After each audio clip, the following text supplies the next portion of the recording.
네, 금융시장의 다양한 변수들 전망하고 경제까지 짚어보도록 하겠습니다. 매크로인사이트 문홍철 DB증권 자산전략팀장 나와주셨습니다. 팀장님 안녕하세요. 반갑습니다. 안녕하세요. 문홍철입니다. 네, 최근 미국 시장은 고용에 대한 관심이 더 커지고 있습니다. 지난주에는 또 갑작스럽게 트럼프 행정부가 불법 이민 단속을 하면서 미국 현지에 있는 한인들이 좀 어려움을 겪기도 했고요. 이 이민 정책이 미국 경제에 좀 역효과를 불러일으키고 있다, 이런 평가가 많은데 팀장님께서는 대대적인 이민 근로자 단속이 비농업 고용 지표의 신뢰성을 낮추고 있는 주요 원인이다, 이렇게 평가를 하셨더라고요. 네. 이 모든 설문조사는 네. 우리가 보는 지표는 설문조사의 바탕으로 해서 산출이 되지 않습니까? 네. 근데 이 설문조사에 대한 회수율에 대한 정보는 좀 깊이 들어가야만 볼 수 있고 뉴스에는 잘 안 나온단 말이죠. 그러다 보니까 이게 회수율이 얼마인지 모르는 상태에서 지표를 보게 되면은 이게 회수를 뭐 30%를 한 건지 혹은 100%를 해서 한 건지 잘 모르지 않습니까? 당연히 100%를 회수해서 발표한 보고서가 가장 정확할 거고요. 현재 비농업 고용 같은 경우에는 대략 한 40% 언저리가 이제 첫 달에 자료가 이제 들어오게 됩니다. 이게 꾸준히 응답률이 이제 하락하는 추세이고, 특히 코로나 이후에 사람들이 원인은 모르지만 응답률 하락 속도가 더 빠르게 떨어지고 있다고 합니다. 그렇게 된다면은 왜 이제 응답률이 떨어지냐? 그 중요한 이유 중에 하나가 특히 이제 트럼프 행정부에 들어서 이거 정부에서 공무원이 나와서 조사를 하는데 괜히 보고를 했다가 이민 단속을 이제 받아버리면 이제 이번에 이제 우리나라가 한번 겪었던 것처럼 갑자기 단속 들이쳐서 사람들 잡아갈 수도 있고 구금을 당할 수 있으니까. 이제 기업 고용자 입장에서는 얘네들이 잡혀가면은 일을 못 시킬 거고요. 피고용자 입장에서는 잡혀가면 자기 가족들을 부양할 수 없을 거고요. 혹은 이제 추방될 수도 있을 거고요. 그러다 보니 미국의 고용노동부에서 통계 작성 설문을 보냈을 때 응답을 좀 하지 않는 경향이 상당히 크다. 이런 이제 의심들이 계속 나오고 있습니다. 특히 고용지표 같은 경우에는 미국의 인구 센서스 조사를 바탕으로 해서 또 한번 수정이 되거든요. 근데 고용지표 자체도 수집이 첫 달에 40%밖에 안 되고, 인구 센서스 같은 경우에도 굉장히 중요한 지표고 이제 되게 늦게 나오는데도 월간 현재 수집되는 데이터가 지금 그래프에서 보시듯이 거의 65%에 겨우 달락말락하는 그런 상황입니다. 그렇다면 나머지 이제 빈 숫자들이 엄청나게 많을 텐데, 이러한 이 빈 숫자들이 빠진 상태에서 지표를 발표하게 되면 우리가 지표를 해석할 때 굉장히 조심스럽게 해석을 해야 될 필요성이 이제 있고요. 또 이민자들이 이민자들이 빠지면 뭐 지표가 더 부진하게 나오는 거 아니냐, 이렇게 이제 오해를 하실 수가 있어요. 이제 그거는 어떤 식으로 이제 해결을 하냐면, 가령 첫 달에 비농업 지표가 이제 40%만 설문이 회수됐어요. 그래 나머지 60%를 빼놓고 발표를 해버리면 고용이 굉장히 작은 것처럼 보이지 않습니까? 그러면 미국의 노동통계국에서는 그 나머지 60%도 요 보고를 한 40%에 준해서 고용을 늘렸겠거니 하고 발표를 해요. 근데 문제는 이 나머지 60%가 나중에 데이터가 들어오거든요. 그런데 우리는 대충 요 정도 늘렸겠거니 하고 발표는 이미 해놨는데, 실제로 들어온 데이터가 그에 되게 못 미치게 되면은 지난 8월 초에 많은 분들이 충격을 받으셨던 두 달 동안 고용지표가 거의 26만 건이나 이제 하향조정들, 어떻게 이런 일이 있을 수가 있냐 싶을 만한 일이 이제 있었지 않습니까? 이제 그렇게 데이터의 향후 수정이 굉장히 큰 폭으로 하향되는 경우들이 이제 발생하므로 미국의 그 이민 단속과 조사가 향후의 고용지표의 해석에 있어서는 굉장히 큰 문제점을 만들 수 있고, 이 잘못된 지표에 의거해서 연준이 정책을 하기 때문에 통화 정책도 잘못되겠죠. 그렇다면 우리가 이제 금융시장을 대응하는 데 있어서 굉장히 조심할 면이 좀 있다. 그렇게 저희는 평가를 좀 하고 있습니다. 그러니까 불법 이민자를 중심으로 설문조사를 회피하는 경향이 있기 때문에 인구 추계에 좀 오차가 생길 수 있다라는 말씀이신 것 같은데, 이렇게 오차가 생긴다면 인구 대비해서 노동시장의 노동력도 좀 이 가능성을 다르게 해석할 수 있을 것 같아요. 그 해석이 좀 어려운데, 예를 들어서요, 제가 뭐 미국의 뭐 한 달에 인구가, 여기서 말하는 인구는 이제 노동 가능 인구, 그러니까 뭐 10만 명이 는다고 쳐요. 그러면 대략 고용도 뭐 그에 준해서 늘어야 되겠죠. 그리고 취직 못한 사람은 우리가 노동시장의 이제 유휴 노동력이다. 이렇게 이제 많이 보지 않습니까? 이제 그런 면에서 우리가 생각을 해봤을 때 이 유휴 노동력이 최대한 적을 때 우리한테는 가장 미국이 경제가 잘 돌아가고 있다. 이렇게 설명할 수 있겠고, 가령 극단적으로 미국의 인구가 뭐 늘질 않아요. 그냥 뭐 빵이야, 성장세가. 그러면 비농업 고용이 아예 증가하지 않더라도 괜찮게 우리가 이 노동을 해석할 수 있지 않습니까? 왜냐하면 인구 증가가 이제 없으니까. 그래서 지금 미국의 비농업 고용이 되게 부진하게 나오고 있죠. 네. 그럼 부진하니까 얼핏 생각하면 빨리 금리를 낮춰야죠. 얼핏 생각하면. 그게 저도 그렇게 생각해요. 그런데 한번 제가 반대로 한번 설명해 보겠습니다. 이런 설명도 있어요. 반대로. 미국의 비농업이 되게 부진하다. 네. 하지만 이민자가 거의 없기 때문에 오히려 쫓겨난다. 그러면은 노동인구 자체가 정체된 거 아니냐? 노동인구가 정체된 상태에서 비농업이 정체된 건 괜찮은 거다. 네. 이게 논리적으로 틀린 얘기는 아니죠. 왜냐하면 유휴 노동력이 어차피 없으니까. 그렇죠. 그럼 경제가 나름 잘 돌아가고 있다고 볼 수도 있겠죠. 네. 그러면 역으로 금리 인하를 천천히 해도 된다. 굳이 빠르게 할 필요 없다. 네. 그러니까 똑같은 데이터를 보고 이렇게 상반된 해석을 할 수 있어요. 물론 저희는 미국 경제가 부진하다는 쪽으로 금리 인하를 많이 해야 된다는 쪽으로 말씀을 드리고 있습니다만, 뭐 결국 해석과 정책은 그러네요. 연준이 네. 하는 것이기 때문에 네.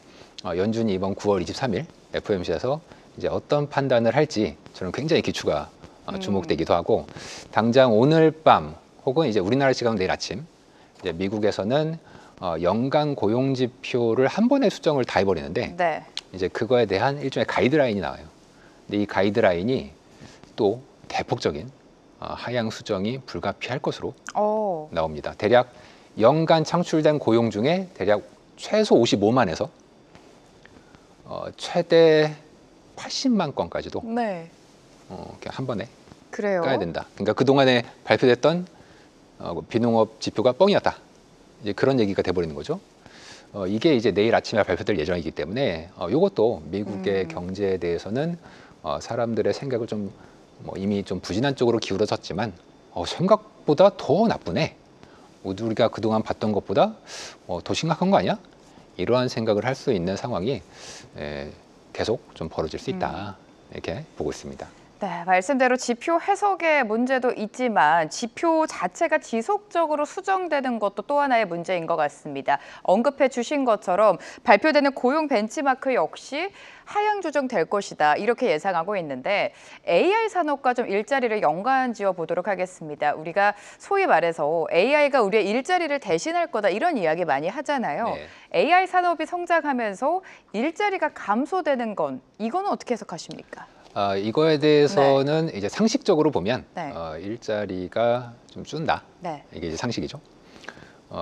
이게 이제 역사적으로는 그렇게 증명되지는 않았지만 그 중간에 마찰적으로 과도기에는 분명히 어떤 기계나 로봇이나 AI의 기술 발달이 고용을 좀 줄이는 게 있습니다. 특히 피해가 많이 가는 업종이 이제 어떤 쪽이냐면 약간 비숙련 신입 직원들 이런 분들이 영향을 좀 많이 받고요. 당장 저희 리서치 센터 같은 경우에도 뭐 기존의 인턴이나 혹은 신입 직원을 이용해서 했던 일들을 뭐 AI를 이용해서 돌리면은 뭐 그렇게 나쁘지 않게 우리들의 이제 일을 보조할 수 있게 쓸 수가 있기 때문에 그런 점에서는 이제 일부 노동력을 좀 잠식할 수 있다. 이러한 평가가 있는데, 제가 지난 8월에 나왔던 논문 중에서 비슷한 논문 하나 좀 찾은 게 있는데요.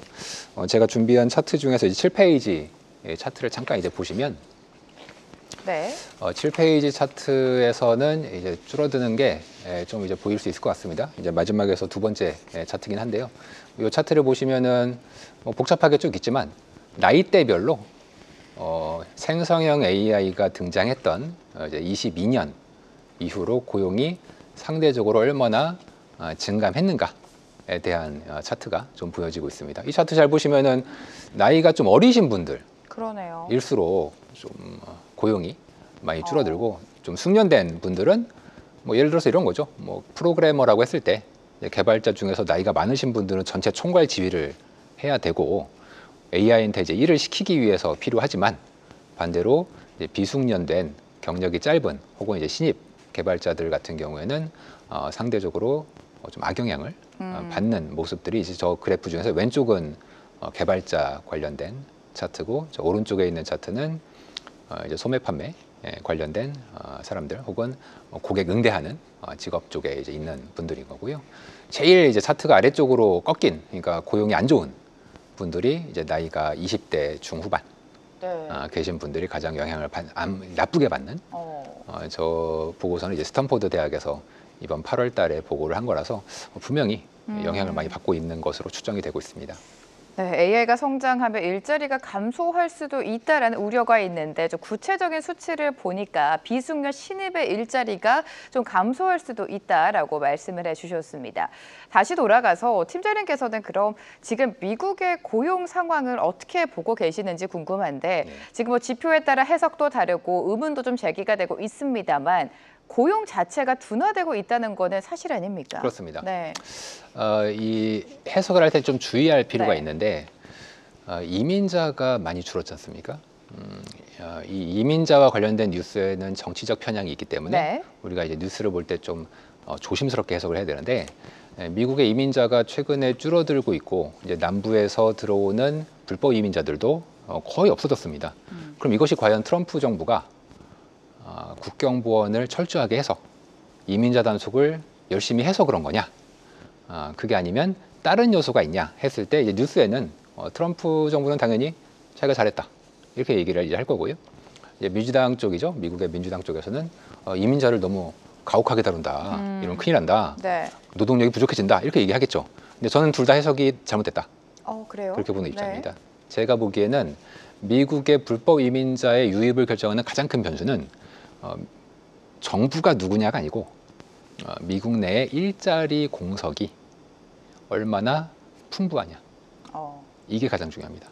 바이든 정부 때 대량의 불법 이민자가 들어온 것은 바이든 정부가 친이민자적인 것도 있겠지만 그게 중요한 건 아니고 핵심은 당시에 일자리가 너무 많이 비어 있어서 그러면은 이제 미리 좀 국경 넘어가신 분들이 자기 SNS에 올리겠죠. 친구들아 가족들아 어서 넘어오렴. 그러면은 다들 이제 남부에서 네. 대기하면서 넘어오는 거고요. 지금은 남부에 그냥 사람이 텅텅 비어 있습니다. 그 이유는 미국에 들어와 봐야 일자리가 없으면 그냥 놀아야 되고 단속이나 걸리고 이러는데 굳이 위험을 감수할 이유가 이제 없겠죠. 즉 이제 닭이 먼저냐 달걀이 먼저냐 원인과 결과를 뭘로 해석하느냐에 따라서 정책 시사점이 완전히 달라지는데 제가 해석하는 방향은 미국의 일자리가 없어지고 있다. 그렇다면 당연히 경제가 부정적으로 흘러가고 있다고 우리가 해석할 수밖에 없을 거고 이것은 연준의 통화 정책을 보다 완화적으로 가야 되는 중요한 원칙이 될 수 있기 때문에 저희들은 이제 해석을 할 때 이것은 좀 심각하다. 미국 경제가 빠르게 둔화되고 있다. 네. 이렇게 보고 있습니다. 가장 중요한 건 미국 내 일자리가 얼마나 풍부하냐인데 그 일자리 수가 감소하고 있다는 점이 가장 큰 문제점이다 이렇게 지적을 해주셨습니다. 금리로 좀 돌아가 보면요. 패드워치에 따르면 9월 금리 인하 가능성 지금 B컷에 대한 기대감까지 제기가 되고 있습니다. 팀장님께서도 이 질문을 굉장히 많이 받으셨을 것 같은데 9월 FOMC에서 금리 인하 기정 사실화되고 있고요. 연내 앞으로 남은 FOMC에서 연준은 금리 인하를 몇 차례나 단행을 할 거라고 예상하십니까? 저희는 추가적으로 9월을 포함해서, 9월 포함해서 두세 차례 정도 더 추가 인하를 할 것으로 생각을 하고 있는데 다만 이제 시청자분들도 FOMC를 보실 때 파월 의장이 갑작스럽게 뭐 비둘기로 전환을 한다거나 말을 굉장히 친시장적으로 얘기를 해준다거나 하는 기대는 약간 다소 좀 내려놓으시는 게 기대감이 너무 앞서 나가면 또 안 되니까 미리 좀 맷집을 가지고 가시는 게 좀 좋을 것 같습니다. 왜냐하면 만약 지금 같은 상황에서 비둘기적인 얘기를 하거나 뭐 좀 극단적으로 9월에 뭐 50bp 비컷을 한다고 쳐요. 그러면은 트럼프는 좋아하겠지만 파월 입장에서는 마치 트럼프에게 굴복한 것 마냥 보여질 수가 이제 있는 거고요. 기본적으로 미국의 노동 인구 자체가 천천히 늘어난다면 혹은 거의 정체돼 있다면 지금의 노동 부진이 그렇게 뭐 또 나쁘게 해석할 수 있는 것도 아니지 않습니까? 그런 점에서 이제 파월이 정치적인 면에서 그리고 연준의 독립성을 지킨다는 면에서 너무 친행정부 쪽으로, 친트럼프 쪽으로 완화적인 정책을 하는 것은 당분간은 좀 어려울 것이다. 물론 저는 금리를 이제 많이 내려야 된다라고 보는 입장이긴 하지만 파월이 이제 그런 식으로 행동을 하기에는 아직은 명분이 좀 부족하다. 이렇게 생각하고 있고, 특히 관세 인플레가 계속 온다 하고 있지 않습니까? 네. 이제 아직 오지는 않았지만 저희는 관세 인플레가 좀 없지 않겠나라고 보는 입장인데 마켓에서는 관세 인플레가 계속 온다고 4월부터 얘기를 해놨으니까 그거에 대한 우려도 있고 하니 이런 상황에서 섣불리 금리를 인하했다가 만약에 기대 인플레이션이나 실제 인플레이션을 올리게 된다면 또 파월이 어떤 정책 실기에 대한 책임을 면할 수가 없을 것이기 때문에 저는 파월이 당분간은 그냥 시장의 일반적인 생각만큼만 천천히 인하하는 정도로 갈 것이고요. 나중에 갑자기 경제가 크게 힘들어진다거나 네. 그럴 때 비컷을 하지 않겠나 그렇게 보고 있습니다. 최근 연준에 대해서 실기했다라는 비판도 나오고 있습니다. 지금 9월 FOMC에서 금리 인하를 할 것이다. 그 기대감이 사실상 주가에 이미 선반영이 됐고요. 간밤 미증시 같은 경우 나스닥은 또 한 번 사상 최고치를 경신하기도 했습니다. 하지만 금리 인하가 무조건적으로 좋다라고 받아들이기에는 그만큼 고용이라든지 미국 경제가 둔화되고 있다는 증거일 텐데 시장에 부담으로는 작용하지 않을까요? 저희는 네. 이제 기본적으로는 미국의 주식이 다소 이제 고평가되지 않았나, 좀 보수적인 전략이 필요하겠다 이렇게 말씀은 드리고, 다만 이제 통화 정책이 과거에 저도 코로나 이전, 금융위기 이후를 이제 계속 보면 사실 경제가 그렇게 나빠도 혹은 좋아도 어떤 유동성의 힘에 의해서 주가가 계속 올라왔던 과거의 패턴들도 좀 있었기 때문에 저는 너무 이제 기준금리에 좌우돼서 이제 주식에 대한 매매를 이제 하시기보다는 전반적으로 시장의 유동성이 어떤가를 네. 이제 봐야 되는데 이제 많이 알려져 있는 사실은 아니지만 현재 연준이 푸는 유동성 측면에서 본다면 현재 좀 부족해지고 있는 상황으로 9월에 좀 가고 있습니다. 그래서 9월 달에는 특히 조금 9월 하순부터는 좀 조심해야 되지 않겠는가. 10월 초까지, 그리고 이제 10월이 지나가면은 다시 상황이 좀 나아지지 않겠는가, 그렇게 좀 보고 있습니다. 9월 하순까지는 시장을 좀 관망해야 된다라고 말씀을 해주셨고요. 지금 고용도 고용이지만 물가에 대한 우려도 여전히 큰 상황입니다. 금리를 만약에 좀 성급하게 내리게 된다면 인플레를 자극할 가능성도 있지 않습니까, 팀장님? 네. 일반적으로 경제학자들이 또 연준도 우려하고 있는 부분이 이제 바로 말씀하신 금리를 섣불리 네. 고용만 보고서 인하를 했다가 인플레를 자극할 수 있다. 게다가 지금은 관세가 매겨지고 있으니 관세 인플레가 더해지면은 이거는 큰일 난다. 섣불리 내리면 안 된다. 이게 아마도 FOMC나 경제학자들의 좀 주류 의견일 것 같고요. 근데 제가 여기에 이제 반론을 저는 금리를 많이 내려야 된다고 보는 입장이니까 왜 반론을 제가 이야기를 하냐면 제가 지금까지 25년 동안 금융시장에서 봤는데 지난 2008년 금융위기 이후로는 제로금리, 마이너스금리, 양적 완화 온갖 정책들을 펼쳤는데 이게 인플레를 가져오지는 않았거든요. 저는 그래서 그때와 즉 코로나 이전이죠. 코로나 이전에 약간 디플레이셔너리했던 환경과 코로나 이후에 상황이 이제 뭐가 다르냐. 물론 22년, 23년에 올랐던 물가는 정부의 엄청난 현금 살포가 있었죠. 현금 살포와 재정 지출은 조금 다릅니다. 현금 살포는 이제 시민들에게 직접 돈을 꽂아주는 건데 네네. 이러한 현금 살포는 지금 대부분의 나라에서 거의 사라졌고요. 공급망 교란도 거의 이제 없어졌지 않습니까? 저는 그렇다면은 코로나 이전과 달라진 게 있을까? 그리고 오히려 저출산과 노령화는 모든 국가에서 더 심해졌기 때문에 저는 섣불리 금리를 섣불리란 말을 써서 좀 그렇지만 금리를 내린다고 하더라도 이것이 인플레를 자극할까에 대해서는 조금 소수견이지만 퀘스천 마크를 가지고 있습니다. 네, 금리 인하를 단행하더라도 인플레를 자극할 정도는 아니다. 이렇게 예상을 하고 계신 것 같습니다. 이런 가운데 골드만삭스가요, 얼마 전에 3분기 GDP를 상향 조정했습니다. 추정치를 상향 조정한 건데 그만큼 지표들이 좀 견조하다고 해석을 한 것 같습니다. 우리는 이 부분을 어떻게 받아들이면 좋을까요? 저는 한마디로 네. 별로 볼 필요 없다. 그래요? 네. 이렇게 말씀을 드렸는데 제가 한번 예를 하나 들어볼게요. 네. 한 3페이지 그림을 잠깐 보시면 네. 3페이지. 우리가 이제 GDP나 아까 고용도 그렇고요. 우리가 너무 이제 이 지표를 중요시 여기지 않습니까? 그런데 이 지표가 첫 달 발표되는 지표는요, 그렇게 중요하지가 않습니다. 의외로. 지금 그림을 보시면 막대 그래프가 6개가 있는데 오른쪽으로 갈수록 계속 낮아지다가 떨어지지 않습니까? 그럼 저희 뭐냐?